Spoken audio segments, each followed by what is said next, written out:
So today we're going to take a quiz. We're going to talk about hype versus reality, process, measurement. I'm going to go through a case study with you because I think that's the best way to bring it to life. And then we'll talk briefly about tools.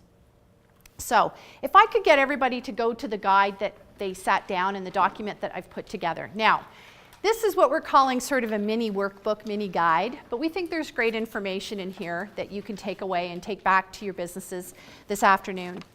So there's a quiz here, just yes and no, and you can rank on a scale of 1 to 5. I know last time we were all together we used a similar type of quiz, but this is really important because we're going to go through, let's just take some time. Come on in and join us. Okay.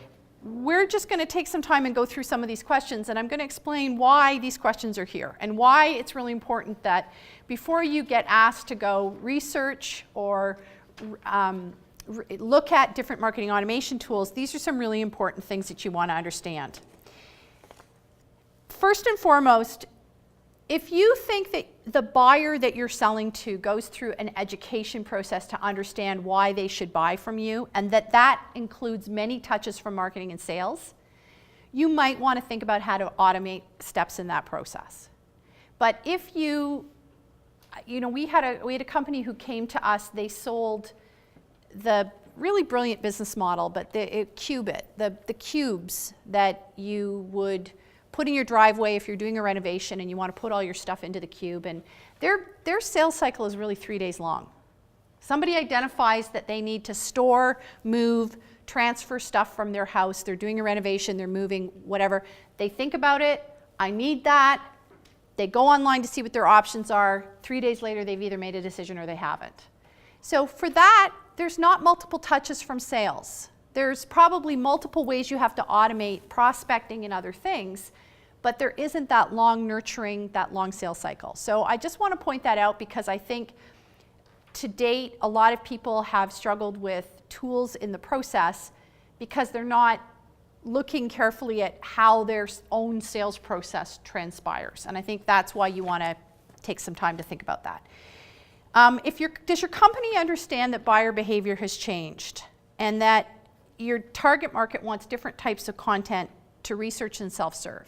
And I think that's really important because a lot of management teams jump into saying, go take a look at marketing automation, and they haven't really accepted what that's going to mean to their business processes and what that's going to mean to how they do their current business. So that's important. If your company requires more insight into the exact value of your marketing programs, I mean, who hasn't heard a CEO say, yeah, we should be investing in marketing, but I want to know what the ROI is. I want to know what I'm going to get out of this, right? And that's why it's really important to create a benchmark of, well, what's happening now and what's not working. If you change and you move forward with this, what's going to happen after you've implemented it so that you can measure the before and after. Our customer base is larger than our sales team, so we can only develop personal relationships with a small percentage of the marketplace. I think that is really important because a lot of CEOs, again, think that the way to their go-to-market strategy or to world domination is just to hire up a bunch of salespeople, and that those salespeople, without the right support mechanism behind them, are going to bump up against a wall quickly. So I think you want to think about your reach. Many of our new leads aren't ready to buy from us, so the first or second time they meet with us, they require nurturing. So really think about that. How many touches do you have in the sales process and in the sales cycle? And then will this help or not? We believe we could improve our sales results if we could develop other means of nurturing relationships with early stage prospects other than through sales team follow-up. So think about that one. Data, this is my favorite one. Data, not opinion, drives every decision we make in marketing. How many people can say that's true of the marketing programs they're taking part in today? Put your hand up. Okay, excellent. We have one person. So that's not unusual. And I think that's because a lot of marketing people tend to be very creative. A lot of agencies sell creative. That's what people think they're buying when they're buying marketing services. And that's a great part of the marketing continuum. However, too many decisions get made because somebody likes blue and not green. Too many decisions get made because I like this stock photo and not this stock photo. And enough people aren't using data to make informed decisions. And our case study later on is going to show you an example of this. And it's going to show you specific information that was used to make very different messaging and strategy decisions on a website. We have the ability to generate personalized content for segmented prospects and schedule through a formal content marketing plan. How many people have a formal content marketing plan right now for the business that they're either working with or their own business? Put your hand up. Okay, excellent. That's really important, and I think that's a big decider as to whether you're ready for it or not, because that's going to be a big key, and we're going to talk about that in a minute, as to why you might want to or not want to put in a formal system. Our management team understands that 60% of the sales funnel is happening in the digital space, and they allocate money and plan resources to support that new reality. What's the number one complaint after somebody puts in a technology system of any kind into a company in which multiple people are asked to use it? What's the number one complaint? No one's using it. That's right. Number one complaint. We went and spent all this money to implement this and no one's using it. Our user adoption is terrible. We might as well take it out.